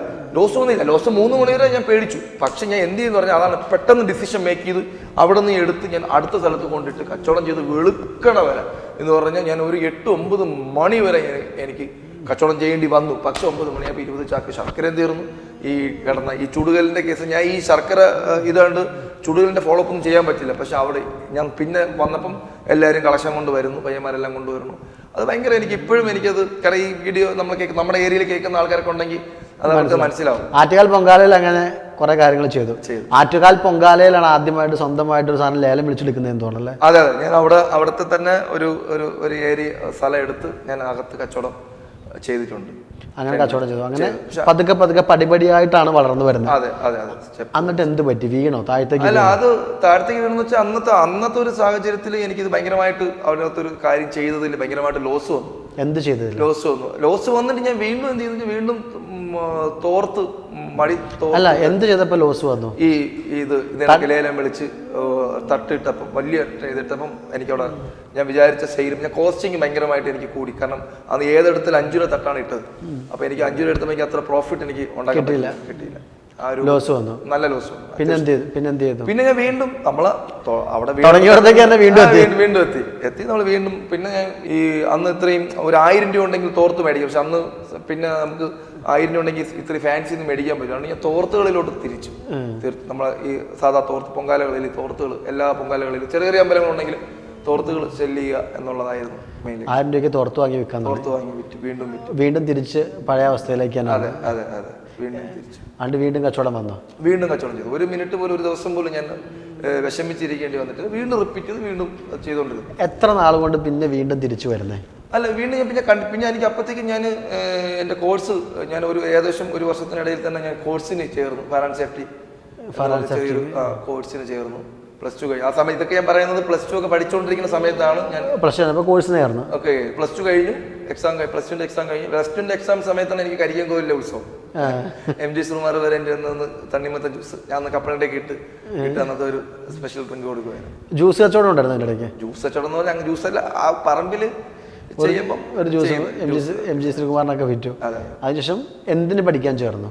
പിന്നെ ഞാൻ ഫയർ ആൻഡ് സേഫ്റ്റി എന്ന് പറഞ്ഞ ഒരു കോഴ്സ് അന്ന് നമ്മൾ പത്രങ്ങളിൽ കാണുമല്ലോ, ഇത്ര രൂപ 40,000 50,000 സാലറി. അന്ന് NIF ഭയങ്കര ഫേമസ് ആണ്. അല്ല, ഇത്രയും കച്ചവടം നടക്കുമ്പോൾ എന്തിനാ പഠിക്കാൻ വേണ്ടി ചേർന്നത്? അല്ല, പഠിക്കാൻ വേണ്ടി ചേർന്നതിൽ നമുക്ക് നെഗറ്റീവായിട്ട് നമുക്ക് വേണമെങ്കിൽ ഇപ്പോൾ ഇരുന്നോട് പറയാം. എനിക്ക് പഠിച്ച് അങ്ങനത്തെ ഒരു അന്ന് എനിക്ക് അങ്ങനത്തെ ഒരു തോട്ട് മൈൻഡൊന്നും എനിക്കില്ല. പഠിക്കുമ്പോൾ എല്ലാവരും പോകുന്നു. പിന്നെ അന്ന് ഒരുപാട് ആൾക്കാർ എന്താ പറയുക, പെൺകുട്ടികൾ അവർ പ്രേമിക്കുന്നു, അങ്ങോട്ടും ഇങ്ങോട്ടും ഇതൊക്കെ ചെയ്യുന്നു. അപ്പൊ ഇതൊക്കെ കാണുമ്പോൾ നമുക്ക് നമ്മൾ ചെറിയ പ്രായമാണല്ലോ, ഉത്സവം പറയുമ്പോൾ കച്ചവടവും ഇത്. അപ്പൊ അങ്ങനെയൊക്കെയാണ് ഇത് പോകണമല്ലോ, കോളേജിൽ പഠിക്കണമല്ലോ എന്നൊരു ഫീലിംഗാണ്. പിന്നെ പക്ഷേ ഈ പത്രത്തിൽ കണ്ടൊരു സംഭവം കൂടി ഉണ്ട്. നമുക്കൊരു ഇത് ചെയ്ത് കഴിഞ്ഞാൽ 40,000 50,000 രൂപ സാലറി കിട്ടും. പക്ഷെ എൻ്റെ മൈൻഡ് സെറ്റ് ഒരിക്കലും സാലറി മൈൻഡ് സെറ്റ് അല്ലാത്തതുകൊണ്ട് എനിക്ക് അപ്പോഴും അറിയാം ഇതെന്താണ്. പക്ഷെ ഞാൻ ഈ പമ്പുകളിലൊക്കെ ഈ സാധനങ്ങൾ കണ്ടിട്ടുണ്ട്. അപ്പോൾ ഇതിൻ്റെ എങ്ങനെയാണ് ഈ വരുന്നത്, ഇത് എവിടെയാണ് വരുന്നത് എന്നൊക്കെ മനസ്സിലാക്കിക്കൊണ്ട് തന്നെയാണ് ഇത് ഈ കോഴ്സ് അങ്ങ് പഠിക്കാന്ന് ഞാൻ വിചാരിച്ചു. അങ്ങനെ നേരെ കോഴ്സ് പഠിച്ചു കഴിഞ്ഞിട്ട് എന്ത് ചെയ്തു? അപ്പൊ കച്ചവടം വിട്ടോ? മറ്റേ കച്ചവടം വിട്ടായിരുന്നു? അതവിടെ നടക്കുന്നുണ്ട്. അത് നടക്കുന്നു. അതെനിക്ക് കണ്ടിന്യൂസ് പ്രോസസ്സാണ്. എനിക്ക് ചെരുപ്പ് സൂക്ഷിക്കുന്ന കൗണ്ടറുണ്ട്, ഉത്സവ പറമ്പുകളിൽ ഉത്സവ കച്ചവടങ്ങളുണ്ട്, എല്ലാം അവിടെ നടക്കുന്നുണ്ട്. അതിലൂടെ പഠിക്കാൻ പോയി. അന്ന് എനിക്ക് എൻ്റെ കൂടെ നിൽക്കാൻ അന്ന് ഞാൻ 3-4 പേര് എനിക്ക് സ്റ്റാഫൊക്കെ ആയി. അന്ന് അവരെ കൊണ്ടെല്ലാം ചെയ്യിപ്പിക്കുന്നു, ഞാനും ചെയ്യുന്നുണ്ട്. കച്ചവടക്കാരനായി ശരിക്കും. അതെ, അത് നല്ല സ്ട്രോങ് ആയിട്ട് ഏരി നിൽക്കാൻ പറ്റുന്ന, ഭയങ്കര സന്തോഷമായിട്ട് നിൽക്കാൻ പറ്റുന്ന ഒരു സ്ഥലമില്ല. എന്നിട്ട് എന്ത് ഈ ഫയർ ആൻഡ് സേഫ്റ്റി പഠിച്ച ജീവിതത്തിൽ വല്ല മെച്ചം ഉണ്ടാക്കിയോ? അല്ല, ഫയർ ആൻഡ് സേഫ്റ്റി പഠിച്ചിട്ട് ഞാൻ പറഞ്ഞില്ല, പഠിച്ചു കഴിഞ്ഞപ്പോൾ എൻ്റെ ഒരു ആത്മാർത്ഥ സുഹൃത്തുക്കളൊക്കെ ഉണ്ടായിരുന്നു. എൻ്റെ ഒരു ഏറ്റവും ഒരു ആത്മാർത്ഥ സുഹൃത്തുക്കളുണ്ടായിരുന്നു. അപ്പം പഠിച്ചു കഴിഞ്ഞപ്പം ഇപ്പം നമ്മളൊരു ആകെ ഒരു 2.5 മണിക്കൂറത്തെ കോഴ്സാണ്. ശ്രദ്ധിച്ചേട്ടോ, 2.5 മണിക്കൂറത്തെ കോഴ്സ്. ഈ കോഴ്സ് ഈ സാറിൻ്റെ കുറേ കഥ വരും. പിന്നെ അതിനിടയ്ക്ക് ഒരു 20 മിനിറ്റ് പഠിക്കാറില്ല. പിന്നെ കുറേ കത്തി വയ്ക്കും. ആകെ ഇത്രയും കുറച്ച് അറിവ്, ഈ കുറച്ച് അറിവിൽ 360 ദിവസം, 360 ദിവസത്തിൽ എത്ര ദിവസം കോളേജുണ്ട്, ഈ അറിവിലാണല്ലോ ഈ നമ്മൾ പഠിച്ചിട്ടാണല്ലോ ഈ 40,000 50,000 സാലറി എന്ന് മറ്റേ പറയുന്നത്. അങ്ങനെയാണെങ്കിൽ MBBS 5 വർഷം പഠിക്കണം, അത് കഴിഞ്ഞാൽ 1 വർഷം PGക്ക് പോകണം, പിന്നെ MD ചെയ്യണം, ശരിയല്ലേ? ഈ BTech പഠിച്ച് 4 വർഷം പഠിക്കണം, അത് കഴിഞ്ഞ് വീണ്ടും ഒരു ട്രെയിനി ആയിട്ട് നിൽക്കണം. അപ്പോൾ ഇവരൊക്കെ മണ്ടന്മാരാണ്, അല്ലെങ്കിൽ ഇവരൊക്കെ അപ്പോഴും എനിക്ക് എന്തോ അതിനെക്കുറിച്ച് ഒരു പ്രശ്നം ഫീൽ ചെയ്തു. ഒരു ഫീൽ, ഇതൊന്നും അങ്ങനെ അല്ല, ഒരു പ്രാക്ടിക്കൽ അല്ല എന്നൊരു തോന്നൽ എനിക്ക് ഉണ്ടായിരുന്നു. പക്ഷെ ആ സമയത്ത് എൻ്റെ കൂടെ ഇങ്ങനെ ആത്മാർത്ഥ സുഹൃത്തുക്കളും അവർ പറഞ്ഞു, പിന്നെ ഇത് കഴിഞ്ഞ് ജോലി എന്ന് പറഞ്ഞു. ഇപ്പോഴും നിങ്ങൾക്കറിയാം ഫയർ ആൻഡ് സേഫ്റ്റിയിൽ വൻ അവസരമൊക്കെ പറഞ്ഞിട്ട് പത്രത്തിൽ വരികയാണ്. അങ്ങനെ ജോലി എന്ന് പറഞ്ഞ് കോയമ്പത്തൂരിൽ എന്ന് പറഞ്ഞ ഒരു ഏജൻസിക്ക് അന്ന് 6,000 രൂപ കൊടുത്ത്, അന്ന് ഞാൻ പറയണ ഇത് നമുക്ക് തിരക്കണം, ഇത് എങ്ങനെയാണ്. ഇല്ല, ഇപ്പൊ ഇവിടുന്ന് ഞാൻ ജോലി ചെയ്തു പോയി, ഇവിടുന്ന് ടൈം കെട്ടി ആൾക്കാർ നോക്കിയപ്പോൾ അമ്മ എല്ലാവരും ഇങ്ങനെ കൈയൊക്കെ കാണി. ഞാൻ ഒന്നുമില്ല, ഞാൻ സാധാരണ സ്ലിപ്പർ ചെരുപ്പിട്ട് എനിക്കത്, പിന്നെ ഇവര് പോകുന്നുണ്ട് ഞാനും പോവാം എന്നൊരു ഫീലിങ്ങിൽ കെട്ടിപ്പോയി. പക്ഷെ അവിടെ പോയപ്പോൾ സംഭവം എന്താണെന്ന് പറഞ്ഞാൽ ഫയറിന്റെ പൈപ്പ് ലൈനിന്റെ ഫയർ പ്രൊജക്റ്റുകൾ ചെയ്യുന്ന ഒരു കമ്പനി, സാധാരണ കമ്പനി, അവിടെ പൈപ്പിൽ പ്രൈമർ അടിക്കുക, പൈപ്പ് ചുമക്കുക, ഇത് ചെയ്യും. നമ്മളൊരു സൈറ്റിൽ കൊണ്ട് ഇറക്കും, പിന്നെ അതിന്റെ മാനേജർ ഓണറിനെ കാണാൻ പറ്റില്ല. പിന്നെ ഈ വെൽഡർമാരുടെ ഔദാര്യത്തിൽ നമുക്ക് ഫുഡ് കഴിച്ച് അങ്ങനെ നമ്മളവിടെ പോയി വെറും ഒരു ലേബറായിട്ട് അവിടെ പോയിട്ട് ജോലി എന്ന് പറയാൻ പറ്റില്ല.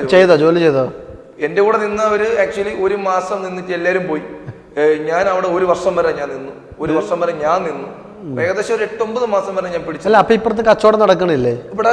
ആ സമയത്ത് പിന്നെ ഉത്സവ കച്ചവടം ഇല്ല, ചെരുപ്പ് സൂക്ഷിക്കണം. അതായത് എൻ്റെ അമ്മയാണ് അവിടെ നിൽക്കണം, ചെരുപ്പ് സൂക്ഷിക്കണ അമ്പലത്തിൽ ചെരുപ്പ് സൂക്ഷിക്കണ കൗണ്ടർ ഉണ്ടായിരുന്നു. വരുമാനം ഉണ്ടായിരുന്നു ലേബറായിട്ട് വരുമാനം?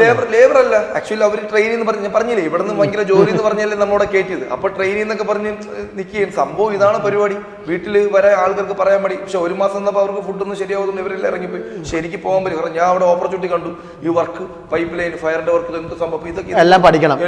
പിന്നെ എക്സ്റ്റിംഗ്വിഷർ എവിടെ നിന്ന് വരുന്നു, എങ്ങനെ വരുന്നു, അതിന്റെ ഫോട്ടോ എടുക്കുന്നു, ഇതിന്റെ മാനുഫാക്ചർ എവിടെ നിന്ന് വരുന്നു, ഇവരെവിടെ നിന്ന് സാധനങ്ങൾ എടുക്കുന്നു, ഇതൊക്കെ ഞാൻ പഠിച്ച് ഞാൻ അവിടെ നിന്ന് ട്രെയിൻ കയറി ഒരാഴ്ച കഴിഞ്ഞപ്പോൾ ഞാൻ ഇവിടെ ഉഷ എന്ന് പറഞ്ഞാൽ എൻ്റെ അമ്മയുടെ പേരിലാണ്, ഉഷ ഫയർ അമ്മയുടെ പേരിലാണ് ആദ്യത്തെ സ്ഥാപനം. അതെ അമ്മയുടെ പേരിലാണ്. ഉഷ ഫയർ സേഫ്റ്റി എക്യുപ്മെന്റ്സ് എന്ന് പറഞ്ഞാണ് ഒരു കമ്പനി സ്റ്റാർട്ട് ചെയ്യുന്നത്. ഉഷ ഫയർ ടെക് എന്നാണ് കമ്പനിയുടെ പേര്. ഇപ്പൊ ഉഷാസ് ഫയർ ടെക്നോക്രാഫ്റ്റ്, ഇപ്പൊ അത് പേരിൽ ട്രേഡ് മാർക്ക് ഇഷ്യൂ കൊണ്ടാണ് ഇപ്പൊ ഒരു ഉഷാസ് ഫയർ ടെക്നോക്രാഫ്റ്റ് പ്രൈവറ്റ് ലിമിറ്റഡ് ആണ് കമ്പനിയുടെ പേര്. എങ്ങനെയുണ്ടായി? ആദ്യം ചെന്നപ്പോൾ തന്നെ ആൾക്കാർ കൈ നീട്ടി അങ്ങ് സ്വീകരിച്ചോ?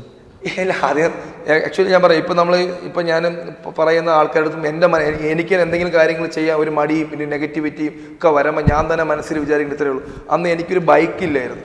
ആ ബൈക്ക് ഇല്ലാതെ ഇരുന്ന സമയത്താണ് ഞാൻ ഒന്നുമില്ലെങ്കിലും ബൈക്ക് വേണം, ഒരു മാർക്കറ്റ് ചെയ്യണമെങ്കിൽ അല്ലേ, അല്ലെങ്കിൽ വിസിറ്റിംഗ് കാർഡ് അടിക്കാൻ ഒരു 150 രൂപ മിനിമം വേണം ആ സമയത്ത്. അപ്പം ആ സമയത്ത് പോലും ഞാൻ ചെരുപ്പ് സൂക്ഷിക്കണം. അപ്പം ഞാൻ ഇവിടെ നിന്ന് വന്ന് കഴിഞ്ഞപ്പം പഠിച്ചു കഴിയുമ്പോൾ ചെരുപ്പ് സൂക്ഷിക്കുന്ന പരിപാടിയും ഞാൻ അവിടെ വൈൻഡപ്പ് ചെയ്തു. പിന്നെ എനിക്ക് വരുമാനം എല്ലാം കൊണ്ട് നിന്നു. പിന്നെ ചെറിയ കൊത്തന്റെ കൈകളായിട്ടൊക്കെ പോകുമായിരുന്നു. കയറ്റങ്ങളും ഇറക്കങ്ങളും തന്നെയാണ്. ആദ്യം ഒന്ന് രക്ഷപ്പെടുന്നു, പിന്നെ താഴെ വീണ്ടും താഴെ പോകുന്നു, വീണ്ടും പുതിയ മേഖലയിലേക്ക് പോകുന്നു, ഇവിടെ വീണ്ടും പ്രശ്നത്തിൽ വരുന്നു. എന്ത് ചെയ്തു അപ്പോ? അല്ല, പിന്നെ ഞാൻ വന്നു. പിന്നെ ഞാൻ ഒരാളിനെ നമ്മൾ കണ്ടെത്തി.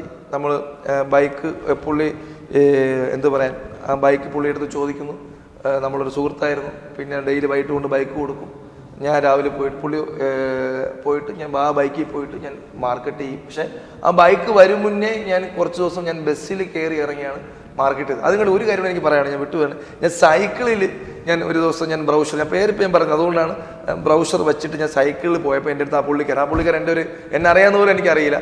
പുള്ളിക്കാരൻ എൻ്റെ അടുത്ത് പറഞ്ഞു, മോനെ നീ ബസ്സിൽ വാ, കാരണം നീ ആദ്യം നിന്നെയാണ് വിൽക്കേണ്ടത്, മനസ്സിലായില്ലേ?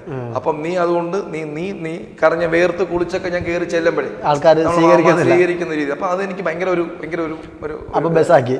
പിന്നെ ഞാൻ ബസ്സാക്കി. പിന്നെ ബസ് കഴിഞ്ഞ ശേഷമാണ് പിന്നെ ഞാൻ ബൈക്കിലോട്ട് 2 വർക്ക് കിട്ടിയോ? കാരണം പ്രത്യേകിച്ച് യാതൊരു ബാക്ക്ഗ്രൗണ്ടും ഇല്ല. എനിക്ക് എക്സ്പീരിയൻസ് ഭയങ്കര കുറവാണ്. പിന്നെ ഈ മേഖലയിലും അത്രയും കോമ്പറ്റീവ് ആയിട്ടുള്ള ആൾക്കാരാണ്. എനിക്ക് വർക്ക് കിട്ടിയെന്ന് ചോദിച്ചാൽ ഞാൻ ഒരു പെട്രോൾ പമ്പിന്റെ പേര് നാന ഫ്യൂൽസ് ആണ്. സൈദ് സാറാണ് എന്നെ ആദ്യമായിട്ട് എനിക്ക്, കാരണം ഞാൻ അവിടെ പോകുമ്പം ഞാൻ പറയുന്ന ഇത്രയേ ഉള്ളൂ, ഫയർ ബക്കറ്റ് ബക്കറ്റിൽ എപ്പോഴും മണലൊന്നും അവർ മാറ്റൂല, ആൾക്കാർ ശ്രദ്ധിക്കാത്ത സാധനമാണ്. ആദ്യമേ ഫിറ്റ് ചെയ്ത മണൽ. ഞാൻ അവിടെ പോയിട്ട് ആ വർക്കല്ല ഞാൻ ചോദിച്ചു. ഞാൻ പറഞ്ഞു, സാറേ ഞാൻ ഫയർ ബക്കറ്റ് മണ്ണ് മാറ്റി തരാം, ഞാൻ പെയിന്റ് ചെയ്ത് തരാം, ഇതാണ് എൻ്റെ സർവീസ്, എനിക്ക് ഇത് ചെയ്ത് ഈ വർക്ക് ചെയ്ത് കഴിഞ്ഞാൽ ഇതൊക്കെയാണ് എൻ്റെ സ്പെഷ്യൽ ഫീച്ചേഴ്സ് എന്ന് പറഞ്ഞാണ് ഞാൻ ചെയ്തത്. അതിന് ഭയങ്കര സാറ് സപ്പോർട്ട് ചെയ്തു, നന്നായിട്ട് സപ്പോർട്ട് ചെയ്തു. എനിക്ക് ആദ്യത്തെ വർക്ക് അന്നത്തെ 1200 രൂപയാണ് സർവീസ് കിട്ടും. പക്ഷേ എനിക്ക് അറിഞ്ഞൂടായിരുന്നു പുള്ളിയായിരുന്നു ട്രിവാൻഡ്രം പെട്രോൾ ട്രേഡേഴ്സ് അസോസിയേഷൻ്റെ ജില്ലാ പ്രസിഡന്റ്. അറിയില്ലായിരുന്നു എനിക്ക് ആ പുള്ളി അറിയില്ലായിരുന്നു. പക്ഷെ എൻ്റെ ആ ഒരു ഇതും കണ്ട പുള്ളിക്ക് ഇഷ്ടപ്പെട്ടു. പുള്ളി എന്നെ എന്ത് ചെയ്യുന്ന വെച്ചാൽ എല്ലാ പമ്പുകൾ പുള്ളി ഒരു നോട്ടീസ് ഉണ്ടായിരുന്നു. അപ്പം എൻ്റെ അടുത്ത് പറഞ്ഞ് അരുണെ നീ ഒരു കാര്യം ഈ നോട്ടീസ് എല്ലാ പമ്പുകൾ പുള്ളിക്ക് വേണമെങ്കിൽ കൊറിയർ അയച്ചു കൊടുക്കാം, നീ ഞാൻ പമ്പിൻ്റെ അഡ്രസ്സും ഫോൺ നമ്പർ ഓണർമാർ നമ്പറെല്ലാം തരാം, എല്ലാ പമ്പുകളിലും ഈ നോട്ടീസ് കൊടുത്ത് കഴിയുമ്പോൾ ഗുണമെന്ന് പറയുന്നത് ഈ ഇത് കാണാം. ഈ പമ്പ് നമ്മൾ എസ്റ്റിമേഷറിൻ്റെ ഇയർലി ഡേറ്റ് ആണ്, അത് എഴുതിയെടുക്കാം, നിനക്ക് ഡേറ്റാസ് കിട്ടും, പിന്നെ നിനക്ക് വർക്കും കിട്ടും. പിന്നെ ഞാൻ ഏകദേശം എനിക്ക് BPSL വരെ എന്ന് പറഞ്ഞാൽ BPSL ഏകദേശം 600-700 എസ്റ്റിമേഷൻ വരെ ഭാരത് പെട്രോളിയം ഗ്യാസ് മേനംകുളത്ത് വരെ ഞാനാണ് ചെയ്തത്.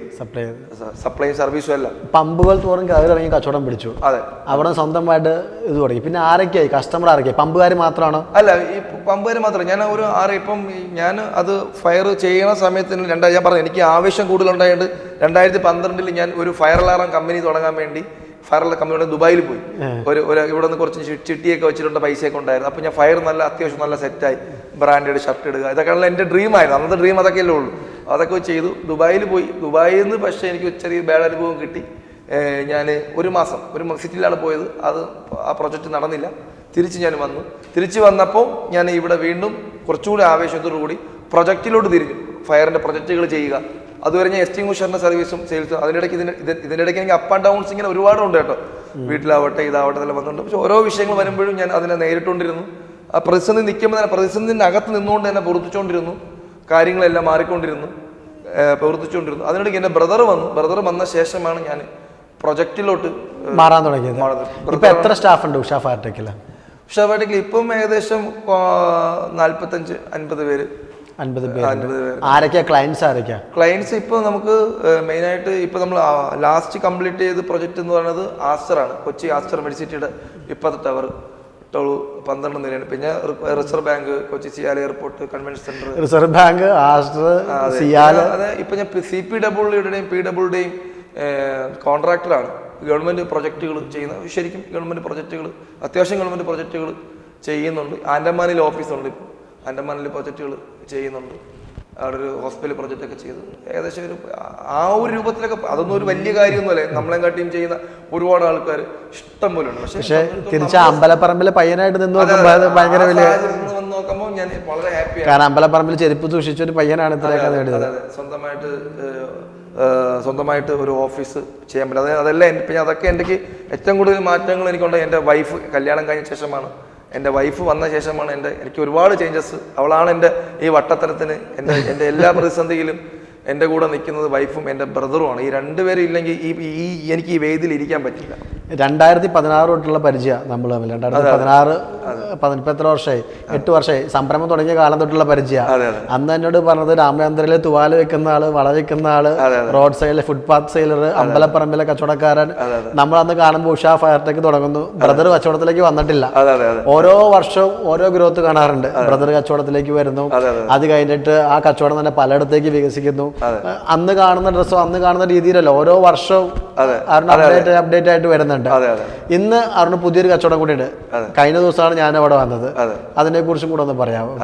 അതെന്ന് പറഞ്ഞാൽ ചായക്കാരി വെഞ്ചേഴ്സ് പ്രൈവറ്റ് ലിമിറ്റഡ് എന്ന കമ്പനിയുടെ പേര്. ചായ കൊടുക്കുന്ന ആളാണ്. അതെ, ചായക്കാരി എന്ന് പറയുമ്പോൾ ഞാനും എൻ്റെ ഒരു പാർട്ണറുണ്ട് ആതിര, എൻ്റെ സിസ്റ്ററുമാണ്. ഞാനും ആതിരയും കൂടിയാണ് ആ സ്ഥാപനം റൺ ചെയ്യുന്നത്.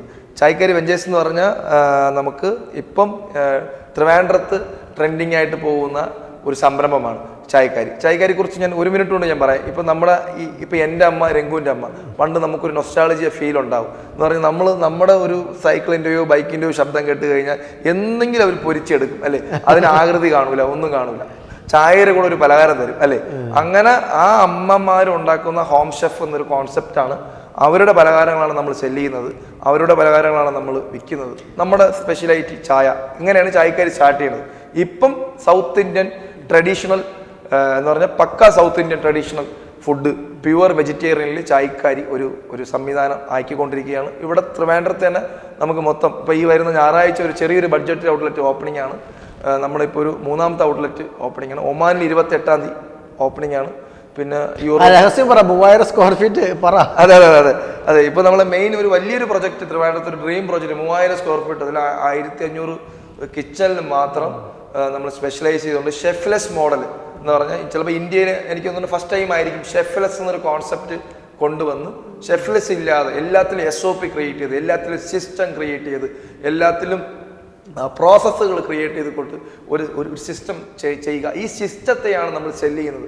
ഓക്കെ, ഞാൻ ഒരു സംരംഭം ചെയ്ത് എനിക്കറിയാം ഒരു സിസ്റ്റമൊക്കെ ഉണ്ടാക്കി. ഞാൻ 17 വർഷമാണ് ഫയർ ഫൈറ്റിംഗ് കമ്പനിയിൽ വർക്ക് ചെയ്തത്. അപ്പോൾ ഒരു സിസ്റ്റമൊക്കെ ഡെവലപ്പ് ചെയ്യാൻ എത്ര പാടാണെന്ന് നമുക്കറിയാം. അപ്പം ആ സിസ്റ്റമാണ് നമ്മൾ ഡെവലപ്പ് ചെയ്യാൻ ശ്രമിക്കുന്നത്. ആ സിസ്റ്റത്തെയാണ് നമ്മൾ സെല്ല് ചെയ്യുന്നത്. ഇപ്പം ഞാൻ സെല്ല് ചെയ്യുന്നത് ഇഡലിയോ ചായയോ അല്ല, സിസ്റ്റത്തെയാണ് സെല്ല് ചെയ്യാൻ ശ്രമിക്കുന്നത്. അപ്പോൾ ആ സിസ്റ്റം 100% ശക്തീകരിക്കുക എന്നുള്ളതാണ് കാര്യം. ഇനി അതിനൊപ്പം തന്നെ ഫ്രാഞ്ചൈസി മോഡലും ഡെവലപ്പ്. അതെ, ഫ്രാഞ്ചൈസി മോഡലുണ്ട്. ഫ്രാഞ്ചൈസി മോഡൽ എന്ന് ഇപ്പോൾ ഒരു സാധാരണ കണക്ക് എല്ലാവർക്കും ഇങ്ങനെ ഫ്രാഞ്ചൈസി എന്ന് പറയുമ്പോൾ എളുപ്പമാണ്, എല്ലാവർക്കും ഒരു സാധനം ചെയ്യുക, ഫ്രാഞ്ചൈസി കൊടുക്കുക, വളരെ എളുപ്പമുള്ളൊരു മോഡലാണ്. പക്ഷേ എൻ്റെ ഉദ്ദേശം അതല്ല. എൻ്റെ ഉദ്ദേശം ഈ ബ്രാൻഡിനെ സെറ്റ് ചെയ്യുക. ഈ കാരണം ഇന്ത്യയിൽ തന്നെ ഒരു പ്യൂർ വെജിറ്റബിൾ, ഡൽഹിയിൽ ഒരു സാധനം എന്ന് പറഞ്ഞാൽ ഒരു ചായക്കരി, ഒരു സൗത്ത് ഇന്ത്യൻ ട്രഡീഷണൽ ഇത്, പഞ്ചാബിൽ ഒരെണ്ണം, അങ്ങനെ എല്ലാ നോർത്ത് ഇന്ത്യയിലും സൗത്ത് ഇന്ത്യയിലും ഓരോ ഔട്ട്ലെറ്റ്. കേരളത്തിൽ പക്ഷെ ഒരു 100 ഔട്ട്ലെറ്റുകൾ ചെയ്യുക. 100 ഔട്ട്ലെറ്റുകൾ എന്ന് പറയുമ്പം അതിൻ്റെ ഒരു ലക്ഷ്യം ചുമ്മാ ഒരു ഔട്ട്ലെറ്റുകൾ ചെയ്യുക എന്നുള്ളതല്ല നമ്മുടെ ലക്ഷ്യം. ചുമ്മാ ഫ്രാഞ്ചൈസി കൊടുക്കുക, എഗ്രിമെൻ്റ് എഴുതുക, അതുമല്ല നമ്മുടെ ലക്ഷ്യം. ഇത് കൃത്യമായിട്ട് സിസ്റ്റം ഡെവലപ്പ് ചെയ്ത്, കൃത്യമായ SOP ഡെവലപ്പ് ചെയ്തുകൊണ്ട് ആർക്കും കടന്നു വരാൻ പറ്റുന്ന ഒരു മേഖലയാണ് നമ്മൾ. ആ ഒരു കാരണം നിങ്ങൾക്കറിയാം, റെസ്റ്റോറൻറ്റ് മേഖല എന്ന് പറഞ്ഞാൽ 80% ഒരു ഫെയിലിയർ റേഷ്യോയുള്ള ഒരു മേഖലയാണ്. ആ മേഖലയിൽ നിന്നാണ് നമ്മളിപ്പോൾ ഒരു 4 വർഷമായിട്ട് ചായക്കാരി അത്യാവശ്യം, എനിക്ക് തോന്നുന്നത് കഴിഞ്ഞ സൺഡേ തന്നെ നമ്മൾ ഏകദേശം 850ഓളം ഇഡലി മാത്രം നമ്മൾ കഴക്കൂട്ട് ഔട്ട്ലെറ്റിൽ നമ്മൾ സെല്ല്. അപ്പോൾ നമ്മൾ വേൾഡ് ബെസ്റ്റ് ഇഡലി എന്നൊരു ക്യാപ്ഷനൊക്കെ വെച്ചാണ് നമ്മൾ കൊടുക്കുക. അപ്പോൾ ആൾക്കാർ വേൾഡ് ബെസ്റ്റ് ഇഡലി, അതെ. അപ്പോൾ ഒരുപാട് ആൾക്കാർ ഇങ്ങനെ കമന്റ് ചെയ്യും, നിങ്ങൾ താഴെ പറഞ്ഞ് വേൾഡ് ബെസ്റ്റ് ഇഡലി ധാരാളം വേണം. അപ്പോൾ ഞാൻ ഉദ്ദേശിക്കുന്നത് ഇപ്പം കൊടുക്കുന്നൊരു വേൾഡ് ബെസ്റ്റ് ഇഡലി, നമ്മുടെ തോട്ട് അനുസരിച്ചാണല്ലോ ഓരോ കാര്യങ്ങൾ നടക്കേണ്ടത്. അപ്പോൾ എൻ്റെ ആഗ്രഹം എന്ന് പറഞ്ഞാൽ ലോകത്തിലുള്ള ബെസ്റ്റ് ഇഡലി കൊടുക്കുക എന്നുള്ളത്. അപ്പോൾ ഓരോ ദിവസം അത് ഇമ്പ്രൂവ് ചെയ്യണമെങ്കിൽ ആ ക്യാപ്ഷനും അതൊക്കെ വെച്ച് നമ്മുടെ ടീമിനൊരു സാധനം കിട്ടുള്ളൂ. അതിനാണ് വേൾഡ് ബെസ്റ്റ് ഇഡലി എന്ന് വെച്ചത്.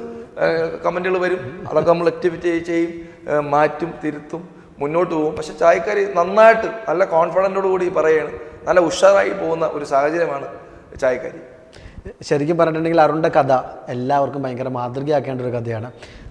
10 അടിയുടെ ഒരു ചെറിയ തട്ട് കിട്ടാൻ വേണ്ടി സ്വപ്നം കണ്ട പയ്യൻ ഇന്ന് 3000 സ്ക്വയർ ഫീറ്റിൻ്റെ വലിയൊരു ചായക്കാരി എന്ന് പറയുന്ന വലിയൊരു ഔട്ട്ലെറ്റ് തിരുവനന്തപുരത്ത് തുടങ്ങുകയാണ്. ഫ്രാഞ്ചൈസികളുടെ കോടികൾ സ്വപ്നം കാണുകയാണ്. ഏതൊരു സാധാരണക്കാരനും വിജയിക്കാമെന്നതിൻ്റെ ഉത്തമ ഉദാഹരണമാണ് അരുൺ. എല്ലാവിധ ആശംസകളും നേരുന്നു. ഇനി ഒരിക്കൽ കൂടി സ്പാർക്കിൽ കണ്ടുമുട്ടാം എന്ന് വിചാരിക്കുന്നു. Thank you so much.